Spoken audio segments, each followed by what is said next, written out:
If your insurrection anniversary bingo card had Pope Francis poking Donald Trump in a big way, you are in luck, and please stay tuned because I have the breaking story for you next. Donald Trump is set to take office in just 2 weeks, and of course he's sucking all the oxygen out of the room.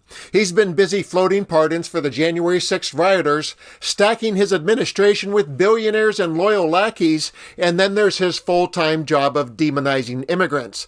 But today Pope Francis has played a card that he had up his sleeve, and it has the media and social media buzzing. Before I dive into just how the Pope is getting under Trump's skin today, let's rewind a bit and take a look at their history.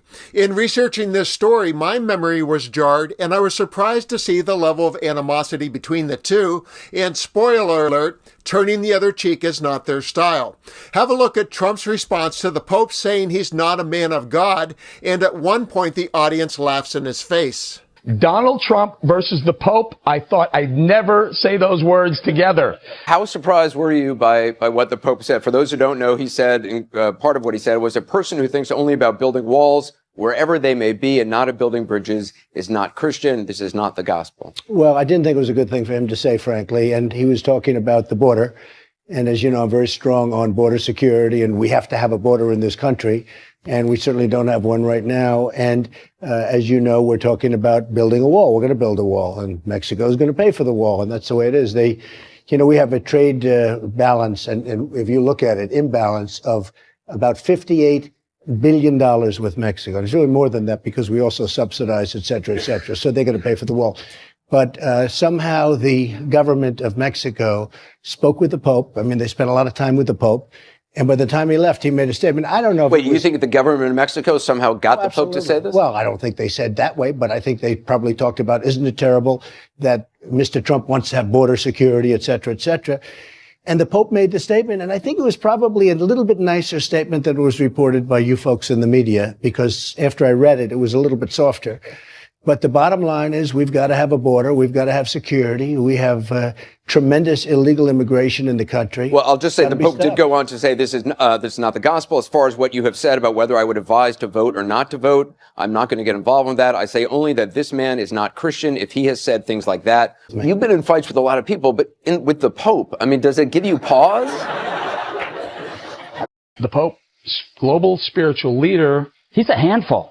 I love him dearly. He's a handful. Politics. Okay, go ahead. Your thoughts. First of all, I think he's right that much of what Donald Trump says about his immigration policy is unchristian. And I 100% agree with that, with what the major point the Pope is making. Deporting people, 11 million, he's just going to get rid of them. He's going to build a wall. It's simplistic, it's unrealistic, and I would say unchristian. For a religious leader to question a person's faith is disgraceful.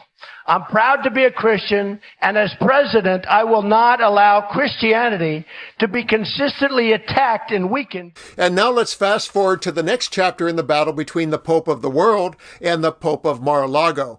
The Daily Beast reported, Pope Francis still has some tricks up his sleeve, having just appointed a sharp critic of Donald Trump to be the next Archbishop of D.C.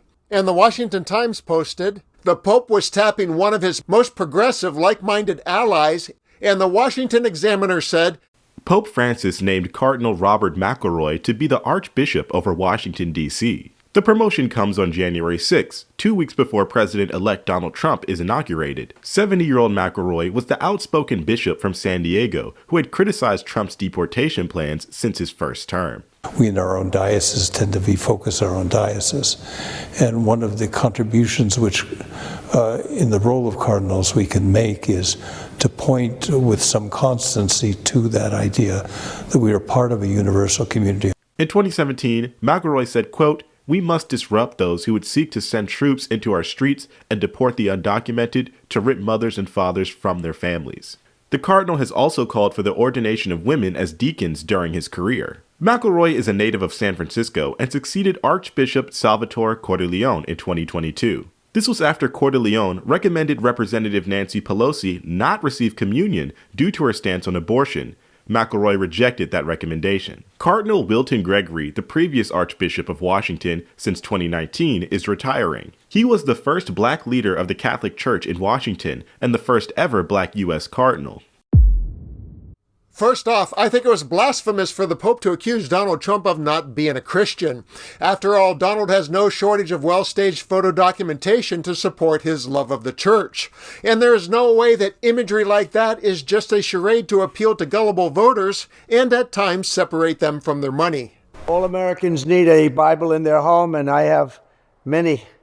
It's my favorite book. It's a lot of people's favorite book. I'm proud to endorse and encourage you to get this Bible.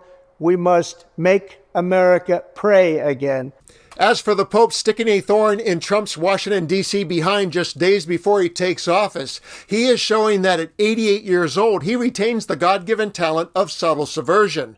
McElroy isn't just a critic. He's been a relentless opponent of Trump's anti-immigration policies for a long time.